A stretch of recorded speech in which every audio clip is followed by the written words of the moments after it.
In a federal prison, steel doors are supposed to end a man's power. The walls are supposed to cut off his voice, his reach, his control. But in Los Angeles, one prison cell allegedly became something else entirely. A hidden command center where orders move through whispers, visits, coded language, and fear. Frank Puppet Martinez was locked away, but the streets were still listening. To understand how a prison cell could reach all the way into the streets of Los Angeles, you have to understand the kind of power Frank Puppet Martinez represented. He was not just another inmate serving time, and he was not just another name buried inside a federal case file. According to federal prosecutors and court records described in the case, Martinez was tied to the Columbia Lil Psychos clique of the 18th Street Gang, a crew operating around Westlake and MacArthur Park, where fear could be turned into money and loyalty could be enforced from a distance. In the outside world, a gang leader can be watched, followed, challenged, or killed. But inside prison, that same leader can become something more dangerous, a symbol. His body is locked away, but his reputation travels freely. Every year behind bars can make him look more committed, more untouchable, more important to the young men still trying to prove themselves on the street. That was the disturbing contradiction at the center of Martinez's story. The system had already removed him from Los Angeles, yet his name still carried weight in Los Angeles. His orders did not need to be shouted on a corner. They could be passed quietly, translated through coded language, repeated by trusted messengers, and obeyed by people who understood exactly what refusing might cost them. This was not power built on freedom. It was power built on fear, discipline, and the belief that a man in a cell could still decide what happened outside the walls. And if Martinez could no longer walk through MacArthur Park himself, he did not need to. The real question was never whether he could leave prison. The question was how many people outside prison were still willing to move when he spoke. MacArthur Park was not just a location in this story. It was the place where invisible power became visible damage. On the surface, it was a crowded Los Angeles neighborhood full of movement. Food carts, small vendors, workers trying to stretch one day's income into another day of survival, families passing through streets that looked ordinary to anyone who did not know the rules underneath them. But according to the case built around the Columbia Lil Psychos clique, those streets carried another economy beneath the legal one, an economy where fear functioned like rent and silence became the price of doing business. Drug dealers who wanted to operate in the area were expected to pay. Street vendors, many of them simply trying to make a living, were pressured for small weekly amounts that looked minor on paper, but felt enormous when every dollar mattered. $50 from one cart, $100 from another, a percentage from someone else's sales. Each payment was small enough to be collected quietly, but together they became a steady stream of control. That was the cruel genius of the system. It did not need to destroy everyone at once. It only needed to remind everyone, week after week, that refusing was dangerous. For the gang, the money was proof of authority. For the people paying it, the money was proof that their own neighborhood no longer fully belonged to them. A vendor could wake up before sunrise, prepare food, carry supplies, stand all day in the heat, and still know that part of what he earned might be taken by someone who had done none of the work. And behind that collector on the corner stood another layer, and behind that layer, another, until the fear eventually reached back toward men who were not even standing in the street anymore. This was why Martinez's influence mattered. His power was not measured only by what he personally did. It was measured by how many ordinary lives could be squeezed by a structure that claimed to speak in his name. MacArthur Park became more than a neighborhood. For many people trapped inside that pressure, it became a prison without walls. And once a place reaches that point, one question becomes impossible to avoid. If people have to pay just to exist in their own streets, who is really in control? A prison visit is supposed to be one of the few human moments left inside a place built to remove humanity. A wife comes to see her husband, sits across from him under harsh lights, speaks through the pressure of cameras, guards, rules, and time limits. To anyone watching from a distance, it can look painfully ordinary. But in the Martinez case, prosecutors described those visits as something far more dangerous, a bridge between a locked cell and the streets outside. Janie Garcia, known in the story as La Señora, was not presented as just a visitor.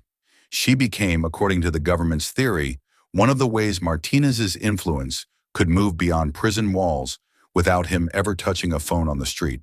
The danger was not always in what was said directly.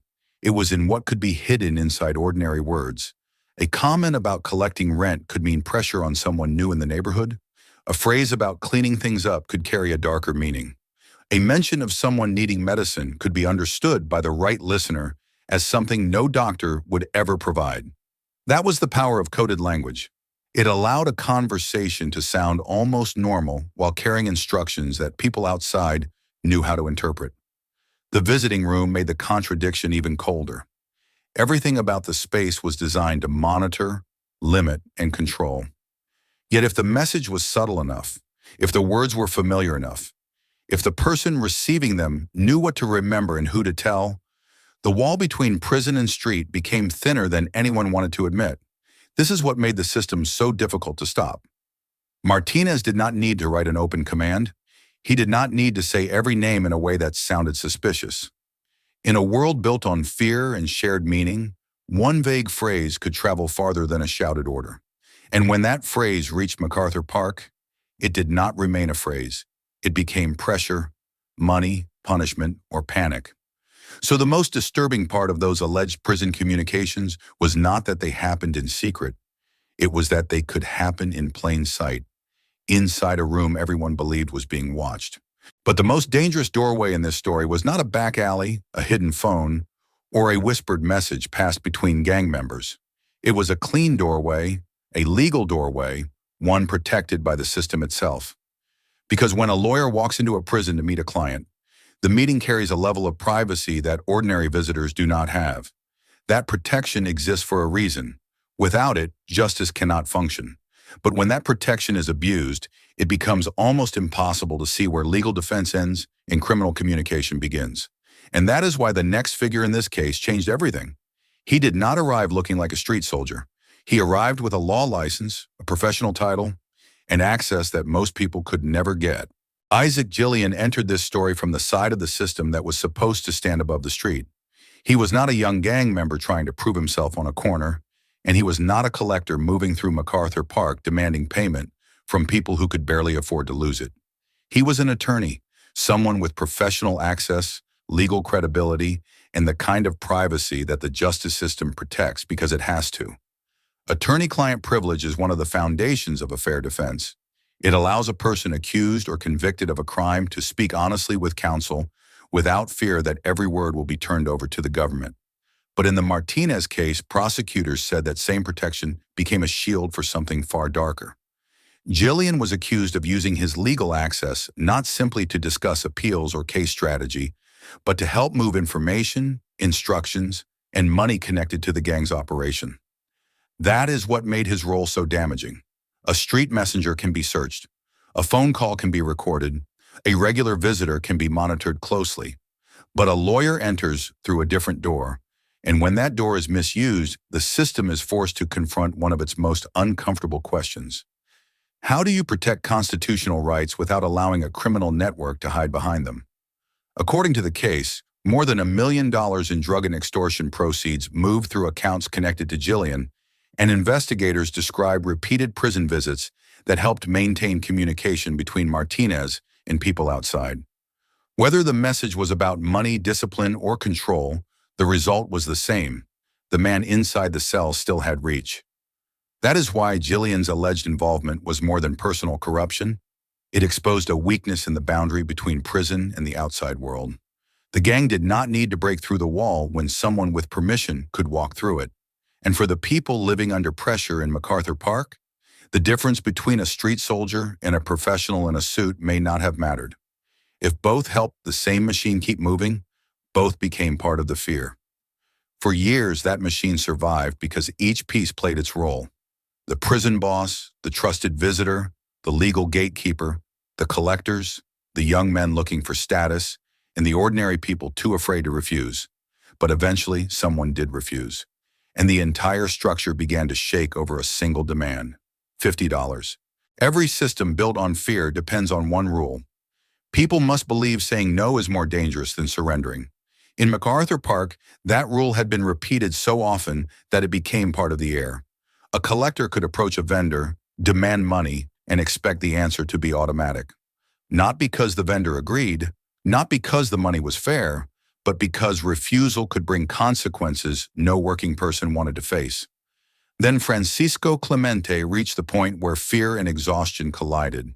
According to the case narrative, when the collector came for a small payment, Clemente refused. On paper, it was $50. In real life, it was much more than that. It was a man saying he was tired of being taxed by people who had no right to tax him. It was a father, a worker, a member of the community pushing back against a system that had made survival feel like permission granted by criminals. But to a gang structure, a refusal is never just a refusal. It is a signal. If one vendor says no and survives, others may start asking why they are paying at all. If one person stops obeying, the whole illusion of control begins to crack. That is why the response came with such reckless urgency. Giovanni Mito, or Macho, described as a young CLCS soldier, saw the refusal not as a human moment, but as a chance to prove loyalty and force the street back into silence. What followed became the emotional wound at the center of the entire case. The violence meant to punish Clemente did not land only on him. His infant son, Luis Angel Garcia, only 23 days old, became the innocent life lost in a conflict he could never understand, over a demand he could never know existed. The horror of that detail is not in graphic description, it is in the scale of the moral collapse. A tiny payment, a public street, a family, a child who had barely begun life. Suddenly, the hidden economy of fear was no longer hidden. Los Angeles saw what that system truly cost, and law enforcement pressure intensified in a way CLCS could not ignore. For Martinez and the people around him, the problem was no longer just police attention.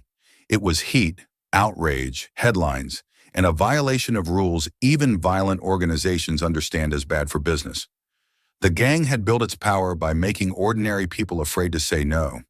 But this time, one refusal exposed the entire machine. After the death of Luis Angel Garcia, Giovanni Mito, or Macho, was no longer just a soldier who had acted violently for the clique. He had become a liability. In the logic of the street, brutality could be rewarded when it protected money, territory, or reputation. But reckless violence that brought federal attention, media outrage, and public grief was different. That kind of mistake did not strengthen the organization. It threatened to expose it. The death of a 23-day-old child made the case impossible to ignore. And for a structure that survived in shadows, attention was dangerous. According to the case narrative, Martinez and the leadership around CLCS needed to show that what happened was not acceptable. Not because they had suddenly found morality, but because the act endangered the business, the hierarchy, and the relationship with higher prison-based authority. In that world, punishment often came from the same people who once demanded loyalty. Mito had tried to prove himself, but now the same system he served turned against him. The plan was not presented to him as punishment. It was disguised as escape. He was offered a way out, a chance to go to Mexico, to lay low to avoid the pressure closing in around Los Angeles. To a frightened young gang member, it may have sounded like protection. In reality, it was a trap. Once across the border, he was attacked by people he believed were on his side and left for dead in a remote area near Tijuana. But the story did not end the way his attackers expected. Mito survived. Injured, abandoned, and marked by the very organization he had served, he crossed from being an enforcer in the story to being one of its most dangerous witnesses. When he eventually cooperated with federal investigators, he brought with him something wiretaps alone could not provide: the inside meaning of names, orders, rules, and relationships. His survival turned into a rupture in the wall of silence. The gang tried to erase a problem, but instead created a witness who could explain the machine from within. That is the betrayal at the heart of this section. In a world that preaches loyalty, loyalty lasts only until you become a risk. And once Mito started talking, the prison cell that had seemed so distant from the streets began to look much closer to every crime investigators were trying to prove. By then, investigators were not just listening for names, they were listening for meaning. In a case like this, the most important sentence is not always the loudest or the most obvious. It can hide inside a phrase that sounds almost harmless to anyone outside the world that created it. That was the challenge facing the FBI as they worked through prison calls, street conversations, coded references, and fragments of language that only made sense once the pattern became clear. One of the most chilling examples centered on Juan Termite Romero. According to the case narrative, Romero became another target after suspicion grew around him, and the phrase connected to him was as strange as it was revealing. Fumigate the termite. To an ordinary listener, it could sound like slang, a joke, or meaningless talk. But to investigators trying to decode the vocabulary of the organization, it suggested something far more serious. The danger was not only that Martinez could allegedly give instructions from prison, the danger was that those instructions could be wrapped in language designed to pass through surveillance before anyone understood what had just been said. By the time agents realize a phrase is not casual, the street may already be moving. Romero sensed the pressure closing in. The people around him changed. Invitations felt wrong. Movements became suspicious. Then the attempt came, and although he was badly wounded, he survived. Like Mito before him, survival changed everything. In a hospital bed facing the reality that the organization he knew had turned against him, Romero began to talk. He could describe the extortion, the hierarchy, the communication channels, and the meaning behind words outsiders were still trying to understand. Now the investigation had more than recordings. It had people from inside the structure explaining how those recordings fit together. And that is when the wall protecting the operation began to crack in a way Martinez could no longer control. Once Mito and Romero began cooperating, the case changed shape. It was no longer just a collection of violent incidents, street rumors, and coded prison conversations. It became a map. Investigators could start connecting the money collected in MacArthur Park, the orders moving through prison visits, the role of trusted messengers, the meaning behind coded phrases, and the chain of command that tied street-level actions back to men who were already behind bars. Federal prosecutors did not treat CLCS as a handful of disconnected criminals. They treated it as an organization, and that is where RICO became so powerful. Racketeering law allowed the government to argue that the extortion, drug trafficking, assaults, attempted murders, and murders were not isolated events, but pieces of one larger criminal enterprise. In 2009, dozens of alleged members and associates were swept into a federal indictment. The numbers alone showed the scale. 43 defendants charged, 37 eventually convicted, with evidence that included wiretaps, surveillance, financial records, and testimony from people who had survived the organization's own attempts to silence them. For the young men who thought they were simply following orders, the courtroom became the place where loyalty stopped sounding powerful and started sounding permanent. Some received life sentences. Others lost decades. The same hierarchy that had promised protection now offered them nothing. Martinez, already serving life, became the shadow over the case. The man whose alleged reach from prison helped explain why so many people outside prison were now losing their freedom too. Isaac Gillian's downfall added another layer. The attorney who had walked through legal doors with professional privilege was eventually disbarred and sentenced to federal prison, showing that the system had finally recognized how dangerous that role had become. But even with the convictions, there was no clean victory. A prosecution can punish people. It can dismantle a network. It can expose how the money moved and how the orders traveled. But it cannot give Luis Angel Garcia his life back. It cannot erase the years vendors spent paying out of fear. And it cannot guarantee that another clique, another shot caller, or another hidden messenger will not rise in the empty space left behind. The RICO hammer fell hard, but the sound it made was not only justice. It was also a warning about how far a prison cell's influence had already traveled before anyone could stop it. The Frank Puppet Martinez case leaves behind a question that is more disturbing than any single name in the indictment. Did the walls ever really work? A prison can lock a man's body behind steel doors, concrete, cameras, and guards. It can take away his movement, his freedom, and his place on the street. But this case showed how influence can survive in another form, through reputation, fear, coded words, loyal messengers, corrupted access, and people outside who still believe the man inside has the power to decide their future. That is why Martinez should not be seen as a figure of admiration. He should be seen as a warning. The danger was never only one inmate, one clique, or one neighborhood. The danger was a system where ordinary people in MacArthur Park could be forced to pay just to work, where a lawyer's private access could become a criminal pathway, where a wife's visit could allegedly carry more weight than a phone call, and where one small refusal could expose the brutality beneath the surface. Luis Angel Garcia lived only 23 days, and his name remains the most painful proof of what that system cost. The convictions brought punishment. They removed dangerous people from the street. They showed that the FBI and prosecutors could take apart a network that once seemed untouchable.